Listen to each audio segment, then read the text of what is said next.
Abantwana benkosi ngala ngasePortshepstone kwakunomndeni. Lo mndeni kwakuwumndeni wakwaKhoin isibongo. Lo mndeni wawufundile, babefundile abanye abantu bakhona, babefundele inkanyezi, babebizwa ngama-astronomers. So these astronomers normally bayavuka ekuseni ba-check inkanyezi, babuka inkanyezi yabo. The other day ngomhla 1910 kwaku-1910 March ngomhla ka-9 bavuka ekuseni bapopola njengenjwayelo. Mabethi ba-check inkanyezi babona inkanyezi yayihlukile ababangakaze bayibone before. Inkanyezi yayinhle kakhulu, inembala emihle ehlukahlukene eminingi. Bamangala, mabemangala bahamba ngoba vele umsebenzi wabo lo into abayifundele.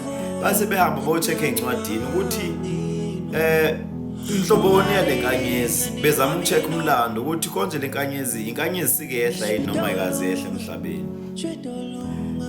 Uma be-check encwadini bathola ukuthi le nkanyezi isike yehla before. Yake yehla e-Iran, yayibikezela ngokuza komprofeti uZorester. Okushuthi ngoba yayehla la eAfrica noma eSouth Africa, yayibikezela ngendaba enkulu.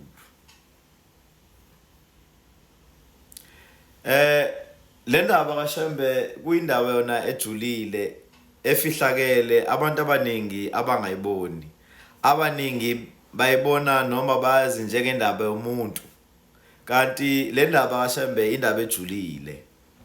Lo mndeni wakwaKhoin base beyadecide ukuthi ake silandele inkanyezi ngoba siyibonile ayiwele ngakhona. Kuthiwa basuke ePortshepstone beza ngala ngaseThekwini baye Maiden-Hof. Mabefika eMaiden-Hof abayiboni le nkanyezi la iwele ngakhona. Base belandela from eMaiden-Hof bahamba baya ngaseNanda. Mabefika ngaseNanda kanti le nkanyezi iwele kuphi? Iwele ngasemzini waseKuphakameni. Yawoma ngabheka uZulu ngale ngaphesha kwabheka uZulu. Kunendawo laphana enamatsha amhlophe kabheka bezayo. Yila abathi khona le nkanyezi yawela khona. Le nkanyezi ayibikezela ngokuza kukaShembe kulelizwe. Shembe akavelanga nje wehla, uNkulunkulu wamthumela kulelizwe.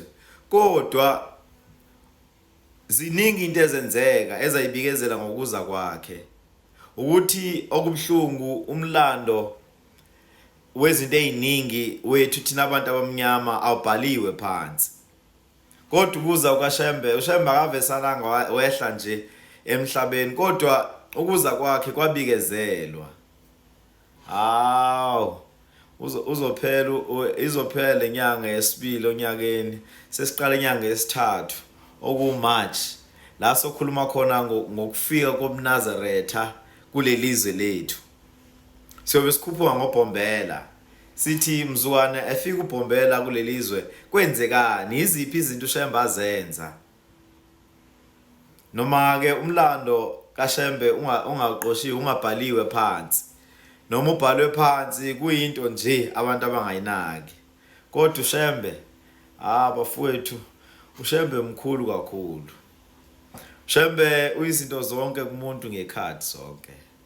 uShembe ubaba, uShembe umame, uShembe kumesulu ezinyembezi.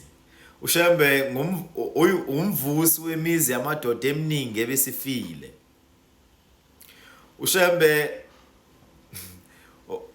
uyindoda kubafelokazi. uShembe ubaba weyintandane. uShembe kumesulu ezinyembezi. Indaba kaShembe ijulile bafowethu, ayinjengoba ngicabanga.